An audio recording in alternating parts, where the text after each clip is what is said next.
I was getting ready to go to my son's house for dinner when my lawyer texted me, "Just call me, immediately." I dialed his number. What he told me about my new daughter-in-law shocked me. Within hours, I was standing in my son's driveway, knowing his perfect marriage was about to crumble. If you're watching this, subscribe and let me know where you're watching from.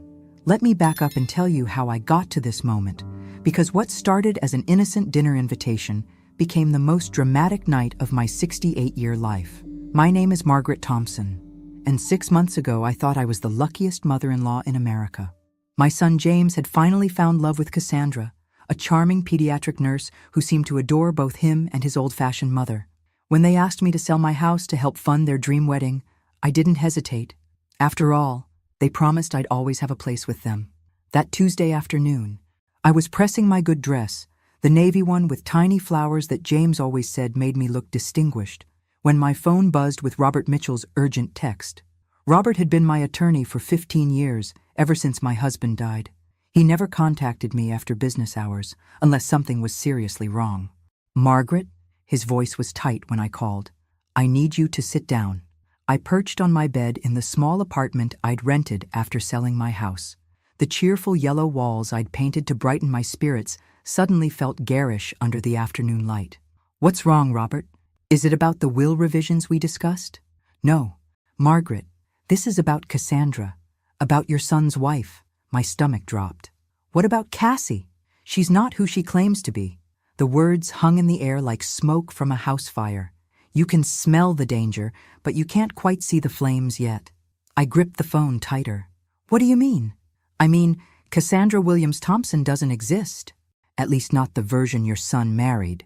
I laughed, a short, nervous sound.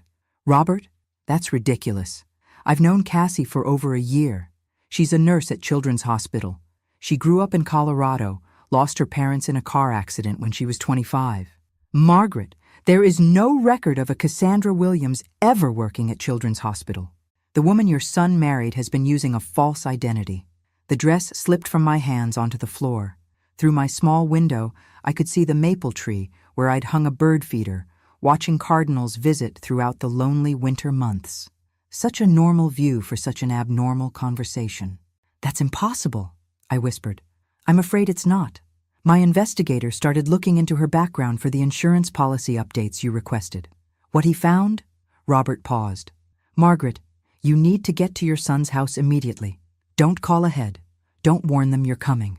Just go." As I drove to James's house, my hands shaking on the steering wheel, I thought about how eagerly I'd embraced my new daughter-in-law. Maybe too eagerly.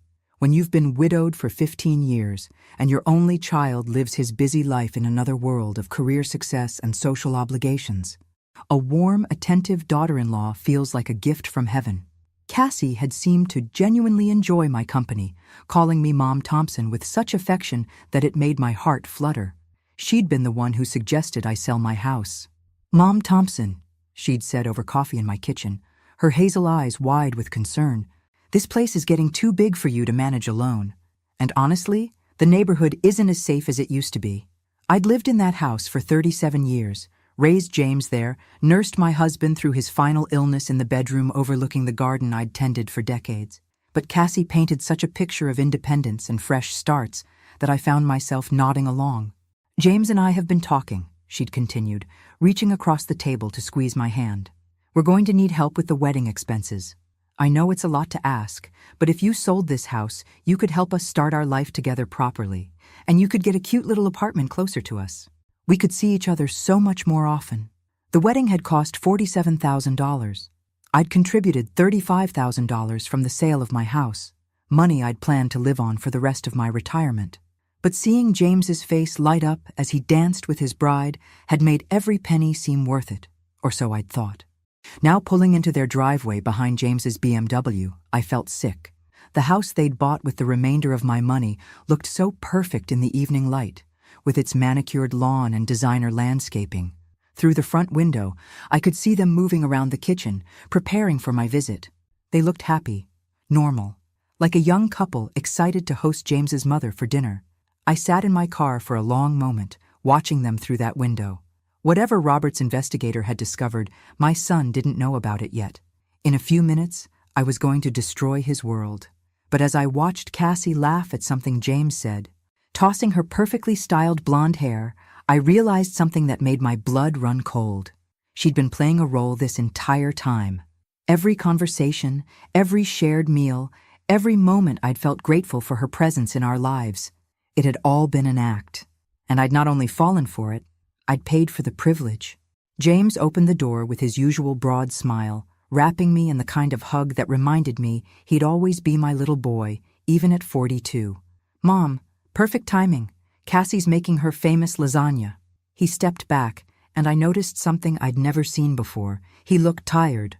Not just end-of-workday tired, but bone-deep exhausted. "Everything all right, honey?" I asked, following him into the living room. "Just work stuff. You know how it is in consulting." But his smile didn't reach his eyes. Cassie emerged from the kitchen wearing a floral apron over designer jeans, looking like she'd stepped out of a home magazine. "Mom Thompson, I'm so glad you could make it." She hugged me with the same warmth she'd shown for months, and for a moment I doubted everything Robert had told me. This couldn't be an act. No one was that good at pretending. "Dinner will be ready in about 20 minutes, she said. "Can I get you some wine?" I opened that Pinot Grigio you brought last time. As she bustled back to the kitchen, I noticed something else I'd overlooked before. The house was decorated entirely in Cassie's taste. Not a single item reflected James's personality, not his college football memorabilia, not the antique clock his father had left him, not even the painting he'd loved from our old house. It was as if James Thompson had been erased from his own home. "Cassie certainly has strong decorating opinions," I said carefully. James glanced around the room as if seeing it for the first time. "Yeah, she has great taste. Says my old stuff made the place look like a bachelor pad." But his voice carried a note I recognized, the same tone he'd used as a child when defending choices he wasn't entirely comfortable making. "James," I said quietly, "can we talk privately for a minute?" Cassie appeared in the doorway instantly, as if she'd been listening. "Is everything okay?" "Fine, sweetheart," I said with a smile that felt like glass. "I just wanted to ask James about his work presentation next week." Her eyes narrowed slightly, so slightly that 6 months ago I would have missed it. But now I was looking for cracks in her performance, and I found them. "Actually," James said, "I should check on something in my office anyway. Mom, want to see the new computer setup Cassie got me?" As we walked down the hall, I caught a glimpse of Cassie in my peripheral vision. She wasn't moving toward the kitchen. She was standing perfectly still, watching us go. And the expression on her face wasn't the warm concern of a loving wife. It was calculation. In James's office, the one room that still looked like him, I closed the door and turned to face my son. "James, I need to ask you something, and I need you to answer honestly. How much do you really know about Cassie's past?" James sat down heavily in his desk chair, and I saw something in his expression that broke my heart. Relief, as if someone had finally asked the question he'd been afraid to ask himself. "Why?" he said quietly. "What's wrong? Answer me first. What do you actually know about her background?" He was quiet for a long moment, staring at his hands. "She grew up in Denver, lost her parents in a car accident when she was 25, worked her way through nursing school, moved here 3 years ago for a fresh start. Have you ever seen pictures of her family? Her childhood home? Nursing school graduation? She says it's too painful to talk about. The accident was traumatic, but doubt was creeping into his voice. "Mom, what's going on?" I pulled out my phone and showed him the text thread with Robert. My attorney's investigator looked into Cassie's background for some insurance paperwork. "James, there's no record of a Cassandra Williams ever working at Children's Hospital." The color drained from his face. "That's impossible. She gets calls from the hospital. She talks about her patients. When have you actually heard these calls?" James opened his mouth to answer, then closed it. His eyes grew wide with a realization that was clearly painful. She takes them in the other room. Says patient confidentiality requires privacy. Have you ever visited her at work? Met her colleagues? She said the hospital has strict policies about personal visitors in the pediatric ward. His voice was barely a whisper now. "Mom, you're scaring me." "I'm scared too, honey. But there's more." Before I could continue, we heard the kitchen timer go off, followed by Cassie's cheerful call. "Dinner's ready." James looked at me with eyes that reminded me of the 8-year-old boy who'd come to me when the neighborhood bullies made him doubt himself. What do I do? We go eat dinner, I said, and we act normal while I figure out how to tell you the rest. But as we walked back down the hall, I saw Cassie standing at the stove, and something about her posture, too rigid, too alert, told me she'd heard more of our conversation than we'd realized. The dining room table was set with the good china, my good china actually, that I'd given them as a wedding gift. Cassie had prepared a beautiful meal, everything perfect, down to the cloth napkins and fresh flowers. "This looks wonderful, dear," I said, taking my seat. "I wanted everything to be special," Cassie replied, but her smile seemed forced now. "James has been so stressed with work lately. I thought a nice family dinner might help." As we began eating, I watched my daughter-in-law carefully. Every gesture, every expression, every word choice, looking for the woman Robert's investigator had discovered underneath the performance. And slowly, I began to see her. "So, Mom Thompson," Cassie said, cutting her lasagna with surgical precision, "how are you settling into your new apartment? I hope you don't regret selling the house." There was something in her tone, too casual, too pointed, that made my nerves sharpen. "Actually, I've been wondering about that," I said carefully. "It's been almost a year since I sold it, and I realize I never got a clear picture of where all that money went." James looked up from his plate. "What do you mean?" "Well, you said the wedding cost $47,000, and I contributed $35,000, but I gave you $50,000 total. What happened to the other 15? Silence fell over the table like a heavy blanket. James frowned, clearly doing mental math, while Cassie's fork paused halfway to her mouth. There were additional expenses," Cassie said finally. "The honeymoon, some house improvements, my student loan payments." "Your student loan payments?" I kept my voice light, conversational. "I thought you said you worked your way through nursing school." Another pause. I had to take some loans for the final year. My savings ran out." But James was staring at her now with growing confusion. "Cassie, you never mentioned student loans. When we applied for the mortgage, you said you had no debt." I watched the careful mask slip from her face for just a moment, long enough to see the flash of panic underneath. Then it was back in place, but not quite as perfectly as before. "I was embarrassed about the debt," she said, reaching for James's hand. "You were doing so well financially, and I didn't want you to think less of me." "But where are the loan statements?" James pressed. "I handle all our finances now." "I've never seen any student loan payments going out." Cassie pulled her hand away and stood up abruptly. "I need to check on dessert." She disappeared into the kitchen, leaving James and me alone with the weight of unanswered questions. "Mom," James whispered, "what else did your investigator find?" I pulled out the folder Robert had given me and set it on the table between us. "Her real name is Catherine Blackwood. She's 34, not 38 like she told you. She was married twice before. Both marriages ended when her husbands discovered she'd been systematically draining their bank accounts." James stared at the documents as if they were written in a foreign language. "This can't be right. The woman you married is a professional con artist, James.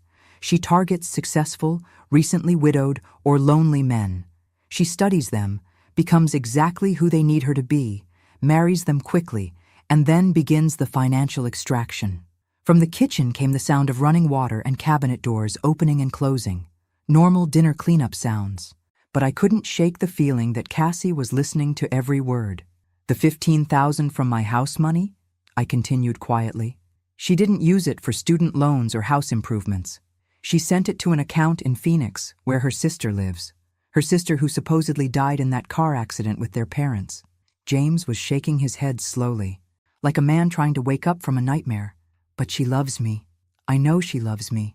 Honey, she's very good at her job." The kitchen had gone suspiciously quiet. James noticed too, his head turning toward the doorway. "Cassie, everything okay in there?" No response. I felt a chill run down my spine. "James, where does she keep her purse?" "On the counter by the door. Why?" We both stood at the same time, moving quickly but quietly toward the kitchen. It was empty. The back door stood slightly ajar, and a cool evening breeze was stirring the curtains. "Her purse is gone," James said, his voice hollow. "So I did." I walked to the door and looked out into their backyard. At the far end, near the fence, I could see a figure moving quickly through the shadows. "She's running," I said. James rushed to the front window. "Her car's still here. She probably has another one parked nearby. James, listen to me carefully. We need to call Robert immediately, and then we need to call the police." But James was staring at the dining room table where Cassie's phone lay next to her abandoned plate. She left her phone. I picked it up. It wasn't locked. Another red flag I'd missed. The call history was mostly empty, but the text messages told a different story. Messages to someone named Marcus. "The old lady is getting suspicious. How much longer do I need to keep this up? The account in Phoenix needs more time." And then, from earlier today, emergency. She hired a PI need extraction plan now. "James," I said quietly, "sit down." He was reading over my shoulder, his face getting paler with each message. She was planning to leave anyway. Yes, but not until she'd taken everything she could. I scrolled to the Photos app. It was mostly empty, but there were several screenshots, pictures of bank statements, insurance documents, and investment accounts. All of them belonged to James. "She's been documenting your assets," I said, planning her final withdrawal. James sank into a chair, looking like a man who'd just realized he'd been living with a stranger. "How long do you think she was going to wait?" I thought about the timeline, about the way Cassie had been pushing for joint accounts, for access to James's retirement funds, for me to sell my house and contribute more money. "I think she was planning to disappear right after she convinced you to make her the beneficiary of your life insurance policy," I said. "She mentioned that last week, didn't she? Said it was important for married couples to update their beneficiaries?" James nodded slowly. "She said we should do it after dinner tonight. She even had the forms ready." We looked at each other across the wreckage of what had been, just an hour ago, a happy family dinner. My son's marriage was over. The woman he'd loved, trusted, built a life with, had never existed at all. But there was something else in James's eyes now, alongside the pain and shock, something that looked like relief. "You know what the worst part is, Mom?" he said quietly. "I think part of me already knew." The police arrived within 20 minutes, but by then we all knew Cassie was long gone. Detective Rodriguez, a sharp-eyed woman about my age, listened to our story with the weary expression of someone who'd seen this particular tragedy before. "Ma'am," she said to me after examining Cassie's abandoned phone, "you probably saved your son from losing everything he owns. These marriage fraudsters typically escalate quickly once they have legal access to assets." James was sitting at his kitchen island, staring at the insurance forms Cassie had prepared for him to sign. "She was so insistent we do this tonight," he murmured. "Said it was romantic to make each other beneficiaries." "Romantic," I repeated dryly. "Nothing says I love you like $1 million life insurance policy." Detective Rodriguez almost smiled at that. "Mrs. Thompson, I'm going to need you to work with our financial crimes unit. Your attorney's investigation gives us a significant head start, but we need to trace all the money movements and identify other potential victims." Other victims. The phrase hit me like cold water. "How many others do you think there are?" James asked. "Based on the pattern your mother's investigator uncovered, possibly dozens. Catherine Blackwood has been operating this scheme for at least 8 years across 4 different states." I felt sick thinking about other mothers who'd given their life savings to help their son's happiness, only to watch it disappear into the pockets of a professional predator. Other men like James, who'd been manipulated into believing they'd found true love. "Detective," I said, "what are the chances we'll get the money back?" "Honestly, slim. These operations are designed to move money quickly through multiple accounts and jurisdictions, but we might be able to prevent her from victimizing others." After the police left, James and I sat in his living room surrounded by the remnants of Cassie's deception. Her coffee mug still sat on the side table, lipstick stain perfectly preserved. Her sweater draped over the back of the couch as if she'd just stepped out for a moment. "I have to ask you something, Mom," James said quietly, "and I need you to be honest with me." I braced myself. "Did you ever like her? Really like her? Or did something always feel off?" I thought carefully before answering. The truth was complicated. I wanted to like her so much that I ignored my instincts. I said finally. There were little things that bothered me, but I told myself I was being an overprotective mother-in-law. The way she never had stories from childhood that included specific details. How she always deflected when I asked about her nursing school friends. The fact that in all the months I knew her, Not one person from her past ever called or visited. James nodded slowly. She said she preferred to live in the present rather than dwell on the past. I thought it was healthy, progressive. It was careful, I corrected, and we both mistook careful for admirable. My phone rang. Robert's name appeared on the screen. The investigator found something else, Robert said without preamble. Can you and James come to my office first thing tomorrow morning? What kind of something else? The kind that's going to make you very angry. The next morning, Robert's office felt different. Instead of the usual calm atmosphere of legal consultations, there was an energy that reminded me of a war room. Papers covered every surface, and a man I didn't recognize sat at the conference table with a laptop and several manila folders. Margaret, James, this is Detective Frank Morrison from the Multi-State Financial Crimes Task Force. Detective Morrison stood to shake our hands. He was younger than I'd expected, maybe 45, with the kind of focused intensity that made you pay attention. Mrs. Thompson, your decision to investigate Cassandra Williams may have broken open the largest marriage fraud operation we've seen in the past decade. He opened one of the folders and spread out photographs, driver's licenses, wedding photos, and what looked like surveillance images. All featured the same woman, but with different hair colors, different names, different men beside her. Catherine Blackwood, alias Cassandra Williams, alias Christine Wilson, alias Carol Warner, Detective Morrison continued. 4 different identities that we know of, possibly more. 17 confirmed victims across Arizona, Colorado, Utah, and now New Mexico. James stared at a wedding photo showing Cassie, or Catherine, or whoever she really was, in a white dress, smiling radiantly next to a man who wasn't him. How long has she been doing this? Our earliest confirmed case dates back 9 years. But we suspect she's been refining this operation much longer. I studied the faces in the photographs. The victims, not Catherine. They all had something in common. Middle-aged professional men, most of them recently divorced or widowed. All of them with that slightly desperate look of people who'd given up on finding love and then stumbled into what seemed like a miracle. What's her total take? I asked. Detective Morrison consulted his notes. Conservative estimate, $2.3 million. The number hung in the air like a physical presence. James made a sound somewhere between a gasp and a groan.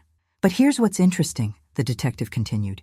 In every previous case, she disappeared within 6 to 8 months of marriage. With your son, she stayed for almost a year. That suggests something different about this operation. Different how? I asked, though I was beginning to suspect I knew the answer. She was building something bigger. The other victims lost their savings, their homes, sometimes their retirement accounts. But none of them had a wealthy mother who could be manipulated into contributing additional funds. The room went very quiet. I felt James's eyes on me, but I kept staring at the photographs spread across the table. You're saying I was the long-term target, I said finally. James was just the entry point. That's our working theory. Everything about the timeline supports it. She met James right after his promotion was announced in the Business Journal. She researched his family, learned about your husband's life insurance payout, your property value, your close relationship with your son. I thought about all those conversations where Cassie had gently probed about my finances, my plans for retirement, my thoughts about leaving James an inheritance versus enjoying my money while I was alive. I'd thought she was being thoughtful. Instead, she'd been calculating. So what now? James asked. Detective Morrison leaned forward. Now we set a trap. Absolutely not, James said immediately. I won't let my mother become bait for this woman. It's not your choice, I said calmly, surprising myself with how steady my voice sounded. It's mine. We were still in Robert's office, but the atmosphere had shifted from information gathering to strategy planning. Detective Morrison had outlined his proposal. Use me to lure Catherine back into contact, hopefully catching her in an attempt to access more money. Mrs. Thompson, the detective said, I understand your son's concerns. This isn't without risk. But Catherine's pattern suggests she won't be able to resist coming back for what she sees as unfinished business. What makes you so sure she'll contact my mother? James asked. Robert pulled out another file. Because according to the investigator's financial analysis, she never got access to the main prize. Margaret, show him your bank statements. I'd brought my financial records as requested, though I wasn't sure why they mattered now. James looked at the numbers and frowned, and, "Mom, this shows you still have over $300,000 in savings and investments. I thought the house sale money was most of what you had. I let you think that because I didn't want you to feel guilty about accepting my help," I said. "But your father's life insurance and our retirement savings were substantial. The house money was extra." Detective Morrison nodded. "Catherine spent months setting up the perfect scenario to access these funds. She's not going to walk away from $300,000 without trying again." "But she knows we discovered her deception," James protested. "Does she?" I asked, thinking it through. "She ran when she overheard us talking, but she doesn't know how much we learned or what evidence we found. For all she knows, we just had suspicions." Detective Morrison smiled. "Exactly. And that's where you come in, Mrs. Thompson. We're going to let her think she still has a chance." The plan was elegantly simple. I would reach out to Catherine through a mutual contact, a nurse at the hospital where she'd claimed to work, but who was actually part of a network Catherine used for references and false employment verification.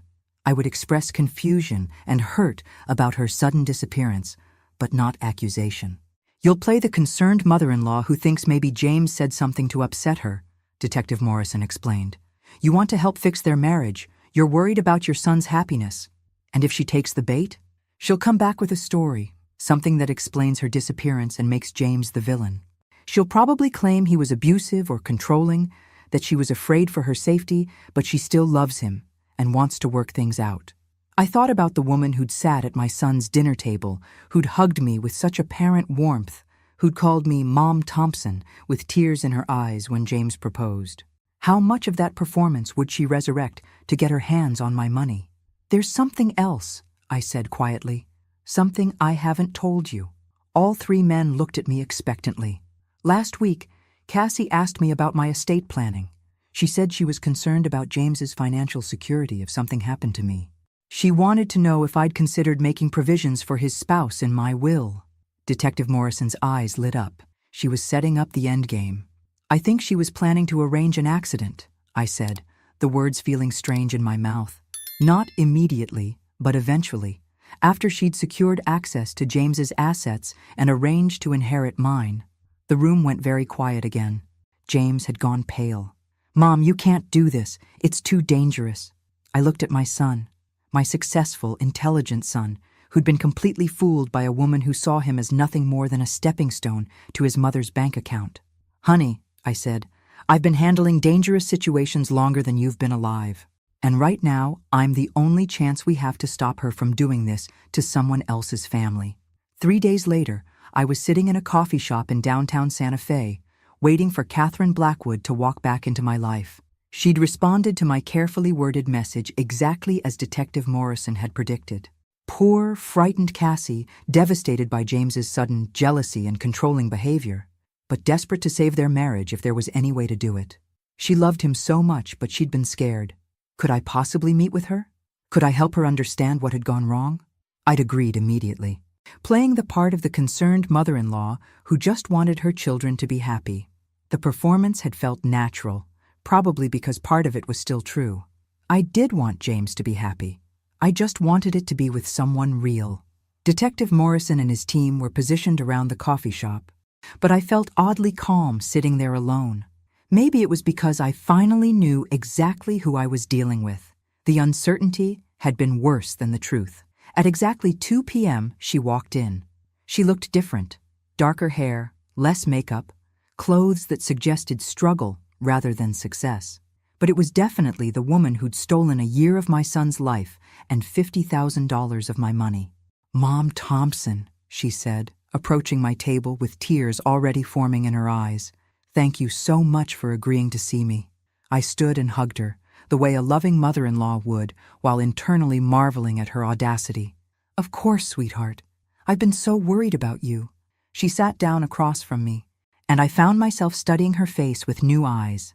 Now that I knew what to look for, I could see the calculation behind every expression, the slight delay before each emotional response as she decided what reaction would serve her best. "I don't know where to start," she said, dabbing at her eyes with a tissue. "Everything happened so fast. James just, He changed. He became suspicious of everything I did, every phone call, every friend. He started accusing me of things, saying I was lying about my past. What kind of things? I asked gently. He said I'd never worked at the hospital, which is ridiculous. He called them pretending to be someone else, asking about me. But of course they couldn't give out information about employees to random callers.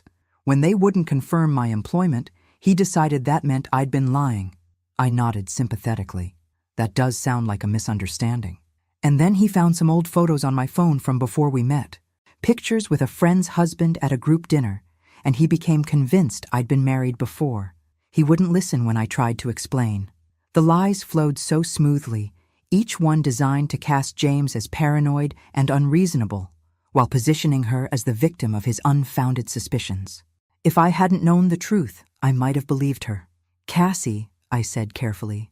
James showed me some documents, bank records and things. He seemed to think there were financial irregularities. For just a moment, her composure slipped. I saw a flash of cold calculation before the tears returned. That's the worst part, she said. He's convinced I took money from your house sale. Mom Thompson, I would never. I love this family. You've been like a real mother to me.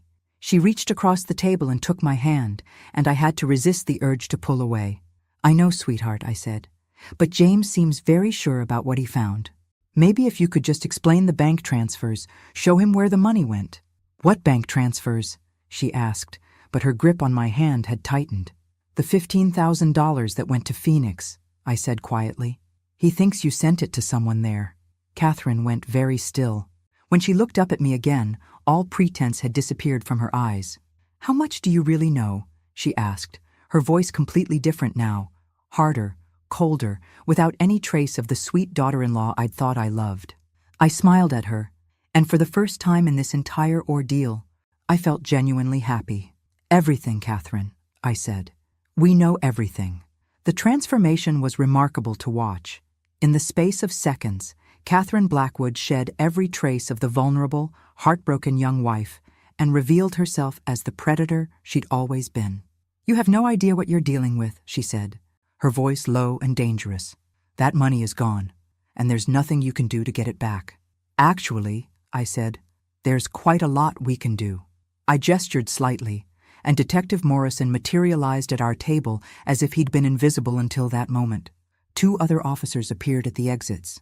Catherine Blackwood, you're under arrest for fraud, identity theft, and conspiracy to commit financial elder abuse. She didn't struggle as they cuffed her, but the look she gave me was pure venom. This isn't over. You can't prove half of what you think you know. We don't need to prove half, Detective Morrison said pleasantly. We only need to prove enough. As they led her away, I felt a strange mixture of satisfaction and sadness. Satisfaction because justice was finally being served, not just for James and me, but for all the other families she'd destroyed. Sadness because I genuinely liked the person I thought she was, even if that person had never existed. James appeared at my side as the police car pulled away. Are you okay, Mom? I'm fine, I said, and realized I meant it. Better than fine, actually. What happens now? Now we rebuild, I said, and we do it honestly this time. 6 months later, James and I were sitting on the deck of my new house, a smaller place that I'd bought with my own money, chosen because I liked it, not because someone else convinced me I needed it. The legal proceedings were ongoing, but Detective Morrison was confident they'd recover at least some of the stolen money from Catherine's network of accounts. I got a letter today, James said, pulling an envelope from his jacket pocket. From one of Catherine's other victims, a man in Colorado whose case helped build the prosecution's pattern evidence. What did he say? He thanked us, said knowing other people had been through the same thing helped him feel less stupid for falling for her act. I looked at my son, who was slowly returning to the person he'd been before Catherine had systematically isolated him and undermined his confidence. You weren't stupid, James. None of us were. We were human. Still feels pretty stupid. Well, I said with a smile, if we're going to feel stupid about something, let's at least feel stupid about something worthwhile, like believing in love instead of assuming the worst about everyone we meet. James laughed, the first real laugh I'd heard from him in months. When did you become so wise? I've always been wise, I said dryly. You just stopped listening to me for a while there. As the sun set over the mountains, I thought about the strange journey that had brought us to this moment. I'd lost money, but I'd gained something more valuable, the knowledge that I could trust my instincts, that I could take action when action was needed, and that sometimes the people trying to protect you need protection themselves. My phone buzzed with a text from Robert. Final restitution hearing scheduled. Looks like we'll recover about 60% of what was taken. I showed the message to James. That's better than Detective Morrison originally thought we'd get. What will you do with it? I considered the question. The money would be welcome, of course, but it wasn't what mattered most anymore. I think, I said slowly, I'll donate some of it to a fund for fraud victims, and maybe use some to take a very long vacation. Somewhere warm, where nobody knows my story, and I can just be a woman enjoying her retirement. That sounds perfect, Mom. Want to come with me? James smiled. I thought you'd never ask. As we sat together in comfortable silence, I realized that Catherine Blackwood had inadvertently given me something valuable after all. She'd reminded me that Margaret Thompson was stronger, smarter, and more resilient than even I had remembered. And sometimes, that's the most valuable gift of all. Thanks for listening. Don't forget to subscribe and feel free to share your story in the comments. Your voice matters.